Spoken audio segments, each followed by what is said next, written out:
मायावती क्या शराब की सर्विस कर रही क्या?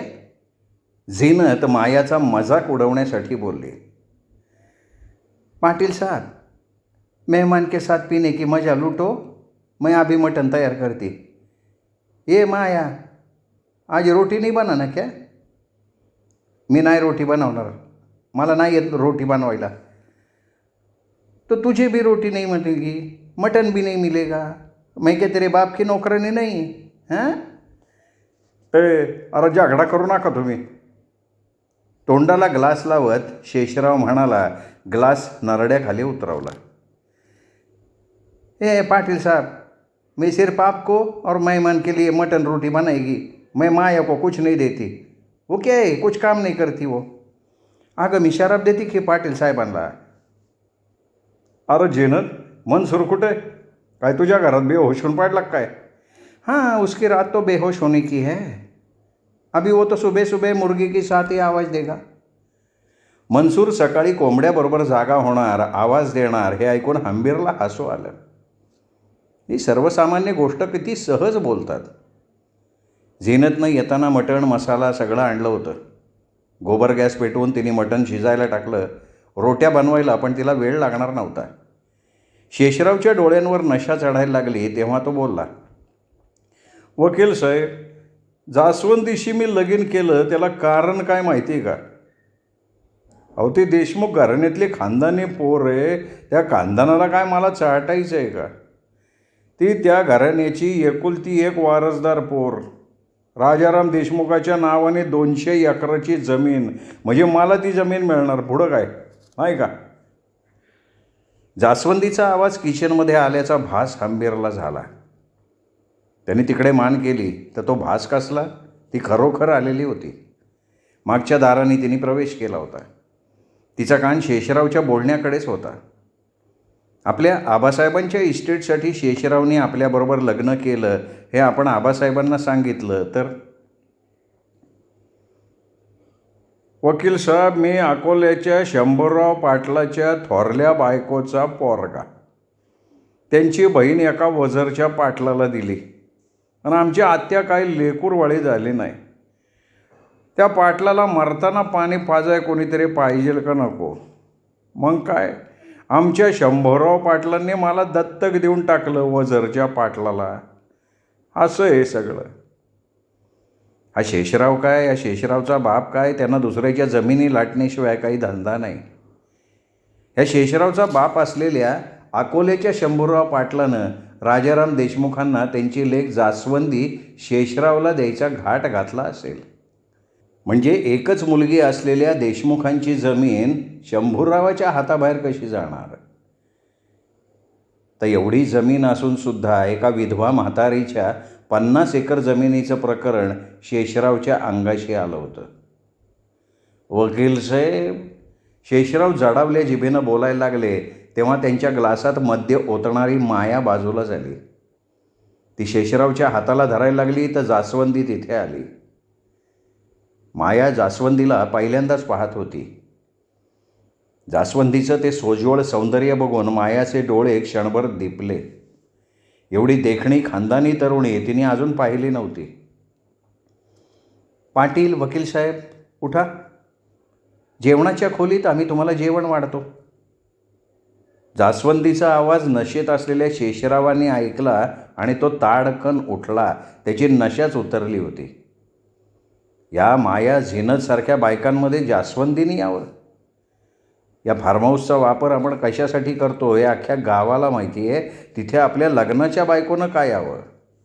जास्वंदी, तू इकडं ये. शेषराव लटपटत्या पायानं नीट उभा राहण्याचा प्रयत्न करत म्हणाला. ती शेषरावच्या जवळ गेली तर त्यांनी फाड दिशी तिच्या मुस्काटात भडकावली. स्वतःला ही खानदानी तरुणी समजते आणि असल्या बाजार बसव्या बायकांच्या मध्ये येते ही. जास्वंदी शेषरावाच्या त्या मुस्काटात भडकावण्यानं खाली पडणार तर हंबीरनी तिला धरली तशीच हळुवारपणे खाली बसवली. पण जास्वंदी नाजूक, ती खाली नीट बसू शकली नाही. ती आडवीच झाली. तसा शेषराव ओरडला, माया, झीनत, हिला पाणी पाजा, हिला पाण्यात बुडवून मारा. शेषराव पाटलाच्या फार्म हाऊसऐवजी आपल्याच फार्म हाऊसमध्ये हंबीर शेषरावला सतत 2-3 आठवडे मद्याची पार्टी देत राहिला. त्याला सुलाच्या हातचं जेवण देत राहिला. स्वतःच्या गाडीतनं शेषरावला त्याच्या बंगल्याकडे पोचवत राहिला. हंबीरनं शेषरावाच्या सगळ्याच व्यवहारांची माहिती त्याच्या नशेत काढून घेतली.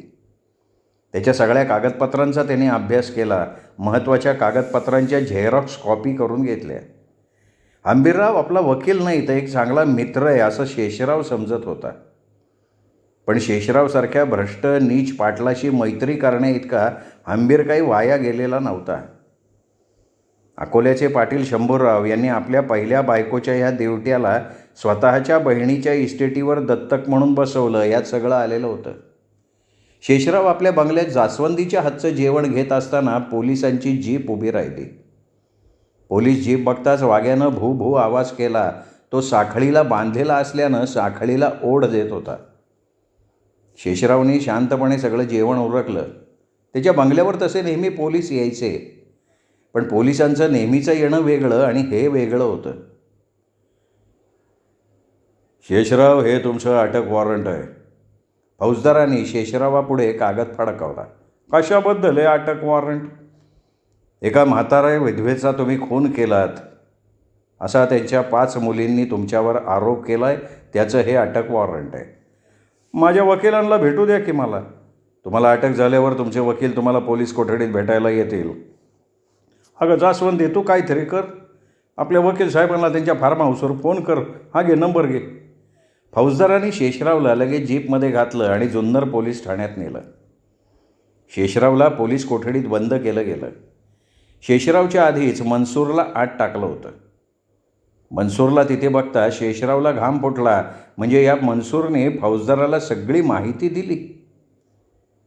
शेषराव नागराजागतच उलटला होता. फौजदाराचं कोठडीतल्या शेषरावाकडे लक्ष होतं. शेषरावाने मनसूरचा गळा पकडला होता. शेषरावची ती राक्षसी पकड. मनसूरचे डोळे फिरले होते. फौजदारानं पोलीस कठडीचा दरवाजा हवालदाराला उघडायला सांगितलं आणि आत जाऊन हातातली लाठी सरळ शेषरावच्या मांडीवर पोटरीवर चालवली, पण शेषराव काही हाताची पकड सोडायला तयार नव्हता. फौजदारांनी वेगळाच मार्ग अवलंबला. 3-4 सिगरेटी पेटवून त्यांनी शेषरावच्या हातावर जागोजागी ठेवल्या. त्या चटक्याने त्याचे हात सैल झाले. लगेच मनसूरला सोडवण्यात आलं. पण मनसूरचा जीव गुदमरला होता. तो खाली कोसळला. त्याला लगेच हॉस्पिटलमध्ये नेण्यात आलं. जास्वंदीचा फार्म हाऊसला फोन येताच हंबीरला विधवा म्हातारीच्या खुनाच्या संदर्भात शेषरावाला फौजदारांनी अटक केली आहे ही बातमी ऐकून हंबीर हैराण झाला. त्याच्या दृष्टीनं ही नवीन बातमी होती. खरं तर तो त्याची ती बनावट खरेदीबाबतची 50 एकर जमिनीची केस घ्यायला मुळात तयार नव्हता.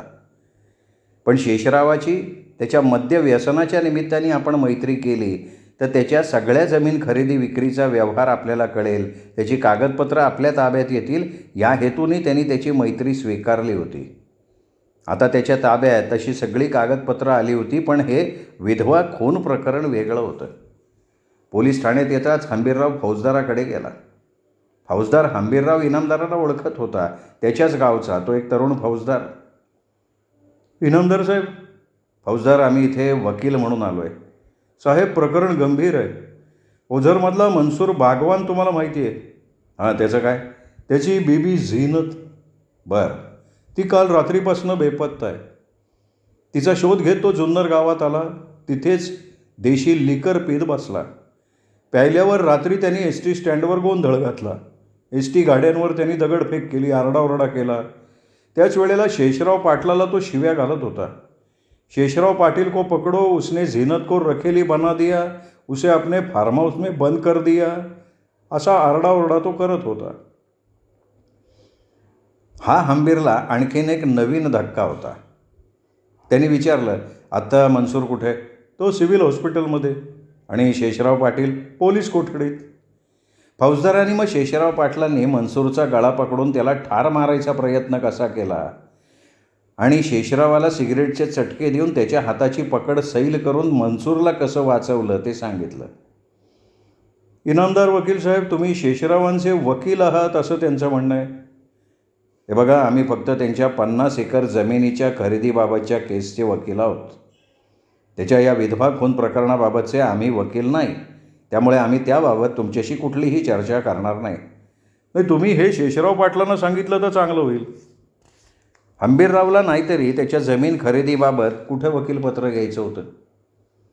त्याच्या जमीन खरेदीचे व्यवहार समजावेत, त्यांनी आपल्याला विश्वासानं सगळं सांगावं म्हणून त्यांनी केलेलं ते नाटकच होतं. त्याच्या सगळ्या जमीन खरेदीचा लबडपणा हंबीररावांच्या हाताशी होता. पण हे विधवा खून प्रकरण त्या जमीन खरेदीपेक्षा गंभीर होतं. त्यामुळे त्याला अंग काढून घ्यायला जागा होती. शेषराव आणि मनसूर या दोघांना वेगवेगळ्या जागी ठेवून त्यांच्याकडून फौजदारानं विधवा खून प्रकरण चांगलंच उजेडात आणलं होतं. ओझरमधल्या विधवा म्हातारीच्या नावावर 50 एकर जमीन होती. ती जमीन आपल्याला म्हातारीनं बक्षीसपत्रानं द्यावी म्हणून शेषरावनी तिच्यावर बराच दबाव आणला, पण ती काही तयार होत नव्हती. त्या म्हातारीला शेषरावनी गाडीत घातलं, आपल्या फार्म हाऊसवर आणलं. वेळ रात्रीची. त्यांनी खरेदी खताच्या कागदपत्रांवर म्हातारीची सही म्हणून अंगठे घेतले. खरेदीपत्र आधीच लिहून ठेवलेलं होतं. मग त्यांनी मंत्रालयात जाऊन आपल्या महसूल खात्यातल्या मित्रांना हाताशी धरलं. म्हातारीच्या जमिनीचं खरेदीपत्र खरं वाटावं असं त्यांनी तयार केलेलं होतं. त्यावर त्यांनी आवश्यक ते स्टॅम्प बनवून घेतले होते आणि ते कागदपत्रावर मारले होते. म्हातारीचं अंगठ्याचं काम झाल्यानंतर शेषरावने तिला चहा दिला. ती चहा प्यायला तयार नव्हती, पण त्यांनी तो चहा तिला बळेच प्यायला लावला. त्या चहात विषारी द्रव्ये टाकलेली होती. विधवा म्हातारीची 50 एकर जमीन, त्या जमिनीत तिचं घर. त्या घराकडे शेषराव तिला आपल्या गाडीतनं सोडवायला गेला तर समोरनं मनसूर येत होता. त्यांनी शेषरावची गाडी ओळखली. शेषरावच्या गाडीचा त्याला संशय आला. तो तसाच त्याच्या मागे मागे गेला. विधवा म्हातारीच्या घराकडे जायचा मार्ग नीट नसल्यानं आरमाडा गाडी आचके खात निघाली होती. गाडी विधवेच्या घरापर्यंत आली तोपर्यंत तिने मान टाकली होती. शेषराव, दाल में कुछ काला लगता मेरे को, मनसूर बोलला आणि शेषरावला धाप लागली. अरे कुछ नहीं रे, रात के 2 बज गए ले. इतनी रात को तो सिर्फ शैतान अपना काम करता है. ये बुड्ढी मेरे को बोली थी. काय म्हणली होती तुला? ओ मुझको बोली, जुन्नर पुलिस थाना चलो मेरे साथ, शेषराव पाटिल को मेरी ज़मीन चाहिए फोकट में. शेषराव जमिनीसाठी काय काय चाली खेळतो हे मनसूरला माहिती होतं. शेषराव एकदम त्याच्या अंगावर आला, पण मनसूर आवारा तरुण, त्याच्या अंगात ताकद होती. शेषरावला एकट्याला तो भारीच पडणार होता. शेषरावकडून आता आपण कसेही पैसे उकळू शकतो हे त्याच्या लक्षात आलं. शेषरावला तो त्यावेळी तरी सवाई भेटला होता.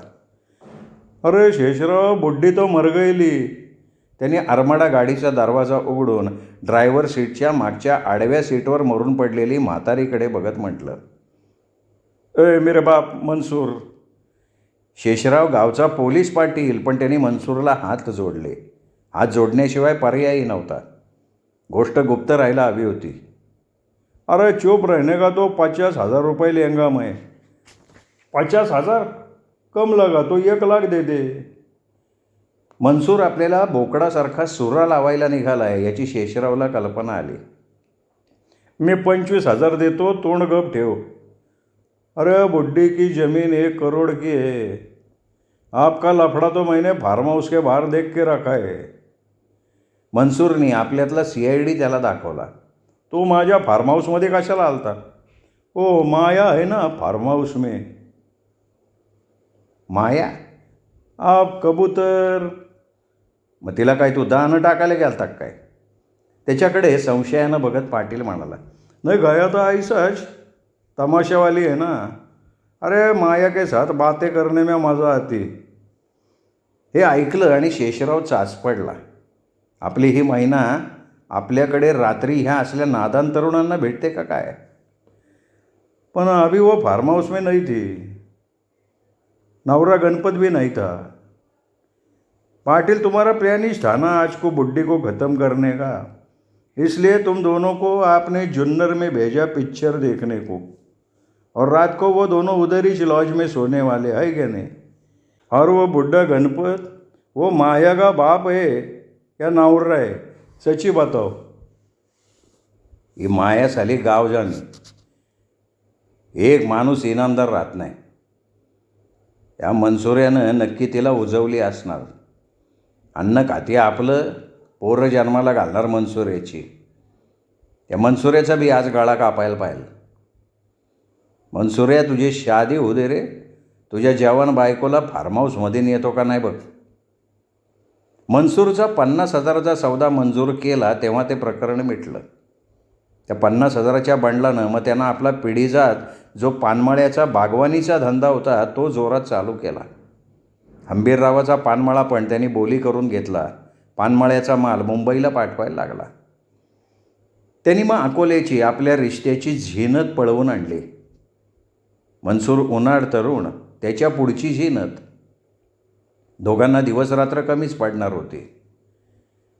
शेषराव पाटलानं तेजेवाडीला जाताना मनसूर आणि झिनतला विहिरीच्या थारोळ्यात पाण्याची बादली एकमेकांच्या अंगावर ओतताना पाहिलं.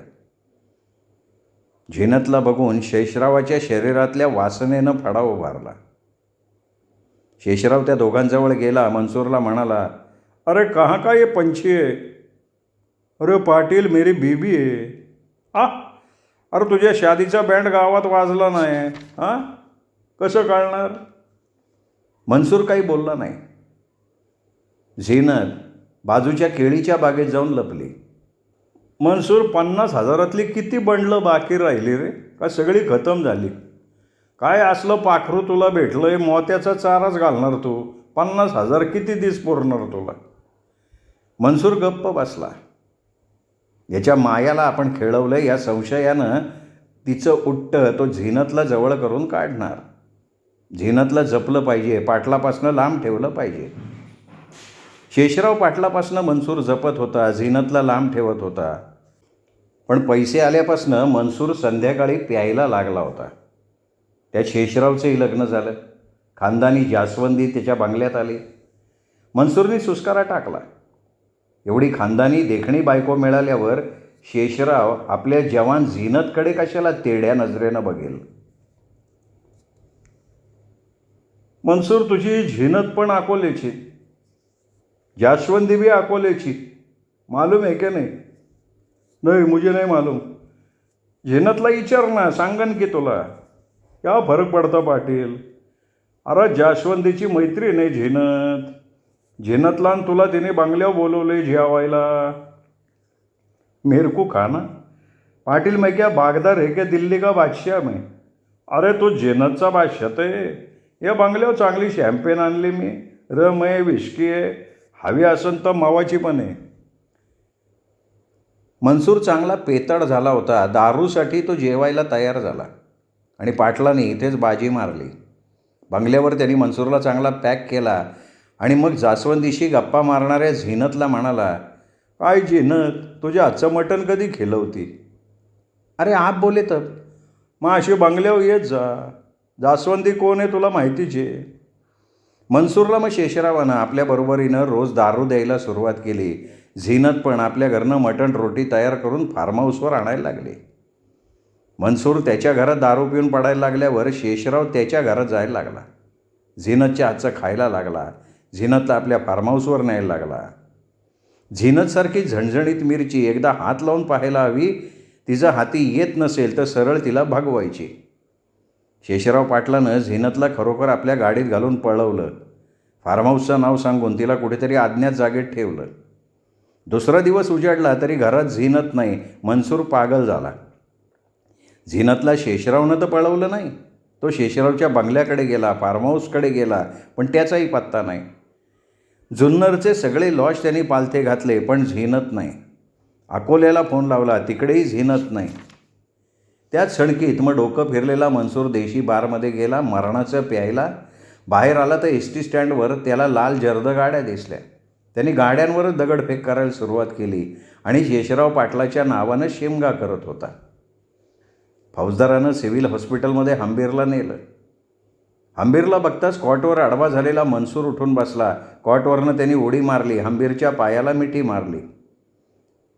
इनामदार साहब, मेरे झिनत को बचाओ. फौजदारानं ओळखलं, इनामदार साहेबावर या मनसूरची श्रद्धा आहे. तो यांना से सांगेल आपण त्याचं सगळं बयान तर घेतलेलंच आहे. जमादार, हवालदार, तुम्ही दोघं इथेच थांबा. फौजदार म्हणाले तोपर्यंत डॉक्टर नर्स राऊंडला आले. डॉक्टरांनी मनसूरला चेक केलं. तो नॉर्मल झाला होता. फौजदार साहेबांनी त्याला चौकशीला न्यायला हरकत नव्हती. मनसूरनं एका खोलीत फौजदार आणि हंबीरला आणि मग शेषरावचं ते विधवा म्हातारी खून प्रकरण, तिच्या जमिनीच्या कागदपत्राबद्दल असलेली सगळी माहिती देऊन टाकली. मनसूरला तोंड बंद ठेवण्यासाठी 50,000 रुपये दिले हेही त्यांनी सांगितलं. कोर्टातही तो ते कुराणावर हात ठेवून सांगायला तयार होता. फौजदार साहेब, झीनतचा शोध लावा ही आमची विनंती आहे, हंबीर फौजदाराला म्हणाला. नारायणगावच्या एका मोठ्या हॉटेलच्या खोलीत झीनतला कोंडून ठेवलं होतं. त्या खोलीचं दार बाहेरनं बंद करून त्याला कुलूप लावण्यात आलं होतं. कुलूप फोडलं गेलं तेव्हा झीनतनं शेषरावचं नाव घेतलं. आपल्याला फार्म हाऊसवर सरबतातून काहीतरी गुंगीचं औषध पाजण्यात आलं असावं असं तिने आपलं मत सांगितलं. शेषरावनं आपल्याशी फार्म हाऊसवर आणि हॉटेलवर अतिप्रसंग करण्याचा प्रयत्न केला हेही तिने सांगितलं. शेषराव पाटील जमीन खरेदी प्रकरणाची खरेदी कागदपत्र तयार करणं, विधवा म्हातारीचा खून करणं, पोलीस कोठडीत मनसूरला जीवे मारण्याचा प्रयत्न करणं, झीनतचं अपहरण करून तिची आबरू लुटण्याचा प्रयत्न करणं. फौजदारांनी एक चांगला कलम शोधला. शेषराव पाटीलसाठी पोलीस कोठडीत जागा भक्कम केली. त्याला चांगली शिक्षा कोर्टातनं आणण्यासाठी शेषराव पोलीस कोठडीत असताना सर्व प्रकरणांचा तपास करण्यासाठी फौजदारांनी कंबर कसली. शेषरावाला पोलीस कोठडीत बंद केलं आहे ही बातमी ओझरमध्ये कळताच त्यांनी ज्यांची फसवणूक केली होती असे कितीतरी लोक निर्भयपणे पुढे आले. पोलीस स्टेशनमध्ये फौजदाराला आपले खाकी कागद बरेच वापरावे लागले. शेषराव पाटलाला भेटणं भाग होतं म्हणून हंबीर पोलीस कोठडीत गेला तसा तो ताडकन उभा राहिला आणि म्हणाला, वकील साहेब, मला जामीन सोडवा. तुम्हाला जामीन राहील असा कोणी माणूस आहे तुमच्या गावात? नाव तरी सांगा. अहो, आमच्या फार्म हाऊसवर गणपत असेल ना, त्याला अकोल्याला पाठवा. राजाराम देशमुखांना बोलवून घ्या, नाही तर आमचे तीर्थरूप शंभूराव पाटील. शेषराव, आम्ही तुमचे वकील होतो ते फक्त 50 एकर जमीन खरेदी प्रकरणाबाबत. पण तुम्ही जो त्या विधवा म्हातारीचा विषप्रयोगानं खून केलात, खोटे स्टॅम्प शिक्के बनवलेत, कागदपत्र तयार केलीत हे आम्हाला कळलं आहे. तेव्हा कोर्टात विनंती करून आम्ही तुमचं वकीलपत्र सोडून देण्याविषयी अर्ज करणार आहोत. कारण तुमच्याबरोबर आम्ही बदनाम नाही होऊ इच्छित. अरे इनामदार, पैसा फेकला ना का तुमच्यासारखे कितीतरी वकील माझ्यासाठी काम करतील. तसं असेल तर आम्हाला आनंद आहे. पण एक लक्षात घ्या, सगळे वकील तुमची केस आम्ही घेतली म्हणून आम्हाला नावं ठेवत होते. ते ऐकून शेषरावनं मान फिरवली. त्याला जास्त बोलायचं नव्हतं. हंबीर तिथून निघाला. आपल्या फार्म हाऊसवर हंबीर आला तर हॉलमध्ये जास्वंदी आणि आपल्या हॉलमध्ये. त्यांनी तिला विचारलं की तुम्ही आमच्या फार्म हाऊसमध्ये? हे फार्म हाऊस आमचं होणार होतं. आम्ही मालकीणबाई, आम्ही नवीन इनामदारीणबाई होऊन येणार होतो. या फार्म हाऊसच्या याच फार्म हाऊसमध्ये तुमच्या परीक्षेसाठी आबासाहेबांनी शेवंताला पाठवलं होतं. तुम्ही पास झालात. तुमचं हे फार्म हाऊस आम्ही पवित्र समजतो. पण आम्हाला तुम्ही ओळखलं नाही. वकील साहेब, तुम्हाला काय वाटलं आम्ही तुम्हाला ओळखलं नाही? आम्हाला ओळखणं शक्यच नव्हतं ना. अहो, तुम्ही आम्हाला पाहण्यासाठी देशमुखांच्या वाड्यावर आला होतात ना, तेव्हा वाड्याच्या माडीवरनं तुम्हाला आम्ही दुर्बीण लावून पाहत होतो. शेवंताला फार्म हाऊसमध्ये तुम्ही वश झाला नाहीत, पण देशमुखांच्या वाड्यापुढे मात्र तुम्ही त्या गुलाबबाईच्या कस्तुरी मृगाच्या मागे धावत गेलात. तिथेच तुमचं आणि आमचं लग्न तुटलं. जास्वंदी, आम्ही तुम्हाला ओझरला शेषराव पाटलांच्या बंगल्यात पाहिलं आणि समजलो. तुम्ही जे काही समजलात त्याचा उपयोग नाही इनामदार. तुम्ही थोडं गमावलं आहे, पण आम्ही तर आमचं सर्वस्वच गमावून बसलो आहे. मातोश्रींच्या चरणाची धूळ आम्ही शिवनेरीच्या शिवाई मंदिरात आमच्या कपाळाला लावली होती. वहिनीसाहेब भेटल्या होत्या. विचार आला त्या दोघींमध्ये आमच्याही जीवाचं सोनं होईल, पण आमच्या जिंदगीची तुम्ही माती केली. दगड झालेल्या अहिल्याचा उद्धार प्रभू श्रीरामचंद्रांनी केला, पण आमच्या आयुष्याच्या मातीचं कोण सोनं करणार? जास्वंदी, गुलाबबाईच्या वाड्यावरनं तुमच्यासाठी आम्ही पुन्हा आलो होतो देशमुखांच्या वाड्यात, पण तुम्हाला प्रवेश मिळाला नाही. त्यावेळी प्रवेश मिळाला असता तर ही जास्वंदी तुमची झाली असती, हो ना? पण आम्हीच आबासाहेबांना हुकूम दिला ज्यांनी गुलाबबाईच्या वाड्यात जाऊन शेवंताला लग्नाची मागणी घातली आहे अशा तरुण इनामदाराला आपल्या वाड्यात प्रवेश देऊ नका, आम्हाला त्यांना दाखवू नका, त्याचं तोंडही बघण्याची किंवा आमचं तोंड त्यांना दाखवायची इच्छा नाही. एवढा राग आमच्यावर? तुम्ही स्वतःला खानदानी इनामदार म्हणवता आणि लग्नासाठी रखेलीच्या मुलीला मागणी घालता. पण रखेलीची मुलगी असणं या शेवंतीचा दोष आहे का? नाही, दोष शेवंतीचा नाही आहे, दोष समाजव्यवस्थेचा आहे. ह्या व्यवस्थेप्रमाणे ती शेवंता देशमुखांच्या वाड्यात असती आणि आम्ही शेवंती म्हणून रखेलीच्या वाड्यात तिची मुलगी म्हणून असतो, तर ते नशीब आम्हाला मान्य करायला लागलं असतं. माणूस जन्माला येताना आपलं नशीब घेऊन येतो आणि तसाच जगतो. इनामदार, तुम्ही या जास्वंदीला पसंत केलं असतं आणि नंतर तुम्ही शेवंताला मागणी घातली असती तरी तुमच्या त्या अंगवस्त्राला आम्ही मान्यता दिली असती. आमच्या आबासाहेबांचं उदाहरण घ्या, आमच्या मासाहेबांना बघा. दिसण्यात आमच्यापेक्षा त्या कितीतरी श्रेष्ठ, तरीही त्यांनी आबासाहेबांना आवडणाऱ्या गुलाबबाईला त्यांची रखेली म्हणून गावातल्या वाड्यात राहायला परवानगी दिलीच ना. जास्वंदीचं बोलणं, तिचे उच्चार, बोलण्यातला स्पष्टवक्तेपणा हे बघून हंबीर प्रभावित झाला. इनामदार, तुमच्या नावाचा कुंकुम तिलक आमच्या नशिबी लाभला नाही हे आमचं दुर्दैव, पण ते आम्हाला स्वीकारावं लागतंय. शेषराव पाटील, त्यांचं नाव नका घेऊ.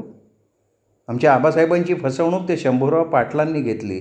नाव मोठं लक्षण खोटं असा दिवटा त्यांनी आमच्या नशिबी बांधला. म्हणजे तुम्हाला ते आवडत नाहीत. शेषरावांच्या बरोबर आम्ही महाबळेश्वरला गेलो आणि आम्हाला कळून चुकलं की ह्याच्यापेक्षा 4 पायांचं जनावर बरं. आम्ही त्यांच्या लायकीप्रमाणे त्यांना दूर ठेवलं. आम्ही खानदानी आहोत, खानदान पाळणारे आहोत. अशा जनावरांना आम्ही बाहेरच्या उकिरड्यावर पाठवू घाण चारायला, पण त्यांचा स्पर्श आम्हाला होऊ देणार नाही. त्यांची ती माया, ती झिन सगळं आम्ही बघितलं आणि त्यांना लांब ठेवलं. आमच्या कपाळी फक्त कुंकू आहे आणि ते कुंकू फक्त सौभाग्य लक्षण म्हणून आम्ही लावतोय. म्हणजे शेषरावांना तुम्ही पती मानत नाही असं आम्ही समजतो. आम्ही जे काही समजतो ते आम्ही सांगणार नाही. शेषरावांना पोलीस कोठडीत बंद केलं आहे. त्यांच्यावर खूप आरोप आहेत. फौजदार ते सगळे पुरावे गोळा करायला लागलेत. हे बघा इनामदार, जो करेल तो भरेल, त्याची चिंता आम्ही नाही करत. तुम्ही कशासाठी करताय चिंता? जो पाप करतो त्याला शिक्षा ही व्हायलाच हवी, भले मग तो आपल्या जवळचा नातलग का असेना. जास्वंदी, धन्य आहेस. मगाशी आम्ही ह्या फार्म हाऊसमध्ये किचन रूममध्ये गेलो, मातोश्रींचा फोटो पाहिला. तेवढा फोटो आम्हाला द्या. आमच्या जीवनात त्यांचा पहिल्यांदा प्रभाव पडला. आम्ही मनाने त्यांच्या सुनबाई झालो होतो. आता आम्ही कन्या म्हणून त्यांच्या फोटोला रोज हार घालू. जास्वंदी आत गेली. तिने किचनच्या ओट्यावर ठेवलेला मातोश्रींचा फोटो उचलला, कपाळाला श्रद्धेनं लावला. इनामदार, ज्या दिवशी मातोश्री गेल्याचं आम्हाला देशमुखवाड्यात कळालं तेव्हा आम्ही जेवण केलं नाही. त्या गेल्याचं दुःख जिव्हारी लागलं होतं, कारण त्यांच्या मृत्यूचं कारण तुम्ही स्वतः आणि आम्ही होतो. आपल्या दोघांचं शुभमंगल झालं असतं तर मातोश्री स्वर्गवासी झाल्या नसत्या. जास्वंदी सगळं शांतपणे बोलत होती. तिच्या बोलण्यात ठामपणा होता. तिच्या बोलण्यानं हंबीर सुन्न झाला होता. आमचं लग्न लागलं ना तेव्हाच आम्ही समजलो की शेषराव पाटलांच्या बंगल्यातला संसार फार दिवस टिकणारा नाही. शेषराव जन्मठेपेवारी जातील किंवा फाशी तरी जातील. जे खरं होतं ते आम्ही लग्नानंतर 2च दिवसात समजलो. रात्र रात्र कागदपत्र चाळत बसत, हा स्टॅम्प, तो शिक्का, सगळं संशयास्पद. आम्ही देशमुखांच्या वाड्यातले, कागदपत्रातलं आम्हालाही कळतं. आबासाहेबांच्या आम्ही एकट्या, त्यामुळे त्यांनी आम्हाला जमिनीच्या कागदपत्रांची सगळी माहिती करून दिली आहे. आमच्यापासून शेषराव काही लपवू शकले नाहीत. त्यांना आम्ही ओळखलं. पण देशमुख साहेबांनी तुमचं तिकडेच एखादं खानदानी कुटुंब पाहायचं होतं ना. तुमचं घराणं काय वाईट होतं का? जे तुमचं झालं तसं इतर घराण्यांचं. त्याच्या पण घराण्यातल्या तरुणांचा अनुभव तुमच्यासारखाच आला. शंभूराव आमच्या गावचे पाटील, त्यांचंही घराणं मोठं, जमीन जुमला मोठा. शेषराव दत्तकपुत्र म्हणून इकडे ओझरला बहिणीला दिले. जास्वंदी, आमच्यामुळे तुमची फरफड झाली, आम्ही माफी मागतो. त्या शेवंतापेक्षा आम्ही उण्या नाही हे तुम्हाला कळावं म्हणून आम्ही तुमच्या ह्या फार्म हाऊसवर आलो होतो. आता आमचा मार्ग जो काटेरी आहे तो तुम्हीच आम्हाला करून दिला आहे आणि त्या मार्गावरनं आम्हाला चाललंच पाहिजे. जास्वंदीनी शांतपणे मातोश्रींचा फोटो आपल्या लांबलचक पदरात घेतला. राजाराम देशमुखांची सुमो गाडी त्यांच्या बंगल्याजवळ आली. गाडीत राजाराम देशमुख होते. ते गाडीतनं खाली उतरले. हंबीर त्यांच्याजवळ गेला. त्यांच्या पायाजवळ वाकला. तसं ते म्हणाले, हंबीरराव, आपण मोठ्या घराण्यातले पुरुष. तुमच्यासारखा आमच्या तरुणपणी जोश होता. आम्हालाही गुलाबीची भूल पडली होती, पण आम्ही गुलाबीशी लगीन नाही केलं. आम्ही खानदानी घराण्यातल्या तरुणीशी लग्न केलं आणि मग गुलाबीला स्वतंत्र वाड्यात ठेवलं. तुम्ही पण जास्वंदीशी लगीन करून शेवंताला तुमच्या इच्छेप्रमाणे कुठेही ठेवू शकला असता. त्याबाबत आम्ही आणि जास्वंदीनी तक्रार केली नसती. खानदानी पुरुष आपल्या शानप्रमाणे जगतो आणि मरतो, हे लक्षात घ्या. आता आम्ही निघालो पुण्याला चांगल्या नामांकित वकिलाकडं. शेषरावांनी जे काही गुन्हे केले त्यातनं त्यांची सुटका होणं कठीण आहे. तरी आमचं सर्वस्व पणाला लावून त्यांना सोडवायचा प्रयत्न करू. आमची जास्वंदी आमचं रत्न होतं, पण तिला योग्य रत्नपारखी नाही भेटला याचं दुःख आम्हाला होतच राहील. देशमुख, मला सांगा, जास्वंदीच्या सुखासाठी आम्ही काय करू? हे नामदार, आता जास्वंदीच्या सुखाची गोष्ट विसरा. एक करा, जास्वंदी तुम्ही सांगा. गुलाबबाईच्या वाड्यात शेवंत आहे, निदान तिला तरी सुख द्यायचा प्रयत्न करा. तुम्ही तिच्याशी लग्न करायला निघाला होतात म्हणून आम्ही म्हणतोय की या फार्म हाऊसमध्ये तिला आणून ठेवू. इनामदार, तुम्ही वकील आहात, सगळे कायदे तुम्हाला माहिती आहेत. शेवंताला फार्म हाऊसमध्ये ठेवायची भाषा का करता? तिला पत्नीत्वाचा दर्जा तुम्ही देऊ शकत नाही? जास्वंदी, तुझा वकिली सल्ला आम्हाला प्रमाण आहे. तुम्ही सांगावं, आम्ही ऐकावं, पण देशमुख साहेबांची हरकत आहे. आमच्या आबासाहेबांना 2 लेकी, एक खानदानी वाड्यातली, दुसरी त्या वाड्यातली. एकीचा संसार नासला तरी दुसरीचा संसार चांगला झाला याचं समाधान त्यांना मिळेल ना. पण जास्वंदी, आम्हाला आता त्या शेवंताचा विचारही नाही करवत. आम्ही तिच्याशी संसार करणं म्हणजे तुमच्यावर अन्याय करणं. एकीवर अन्याय केला तो खूप झाला, आता दुसरीला तरी वाऱ्यावर सोडू नका. राजाराम देशमुखांनाही क्षणभर गलबलल्यासारखं झालं. त्यांनी जास्वंदीच्या खांद्यावर आपले हात ठेवले आणि तिला तसंच आपल्या सुमो गाडीत बसवत त्यांनी गाडीच्या काचा वरती केल्या. हंबीरला वाटलं आपण सुमो गाडीकडे जावं, जास्वंदीचे हात हातात घेऊन सांगावं की जास्वंदी, आम्ही जो तुमच्यावर भयानक अन्याय केला आहे तो दूर करायला आम्ही तयार आहोत. पण ती बाणेदार तरुण पोर आता विवाहित आहे. उद्या शरी शेषरावला जन्मठेप झाली किंवा फाशी झाली तरी ती कायदेशीरपणे मुक्त होणे आपल्याबरोबर संसार थाटणार नाही. साहेब, रघु आला होता. हां रघु, बोल. राजाराम देशमुखांनी जास्वंदीबाई साहेबांनी शेवंताबाई साहेबांना सुलूच्याबरोबर झोपड्यात ठेवलं आहे. हंबीरच्या डोक्यात सगळा प्रकार आला. जास्वंदी जे काही सगळं बोलली त्याचा त्याने मेळ घातला. जास्वंदी किती समंजस, किती सहनशील. आपल्या तीर्थरूपांची तिनेच समजूत घातली असेल. फोन करून तिने त्यांना शेवंताला इकडे गाडीने आणायला सांगितलं असेल. बापलेकीची वादावादी झाली असणार, पण राजाराम देशमुखांनी आपला हेका पूर्ण करावा असं राहिलं तरी काय. फार्म हाऊसमध्ये हंबीर खिडकीजवळ उभा होता. सुला आपल्या झोपड्याकडनं शेवंताला घेऊन येत होती, पण आता तिच्याकडे पाहण्याचा उत्साह हंबीरमध्ये राहिला नव्हता. फार्म हाऊसमध्ये शेवंताचं स्वागत करावं का नाही त्याला काही सुचेना. श्रोते हो, गेले 10 दिवस तुम्ही ऐकत होता द.स. काकडे लिखित फार्म हाऊस ही कादंबरी. कादंबरी कशी वाटली कमेंट करून कळवा आणि भेटूयात अशाच वेगळ्या कादंबरीसह. तोपर्यंत नमस्कार.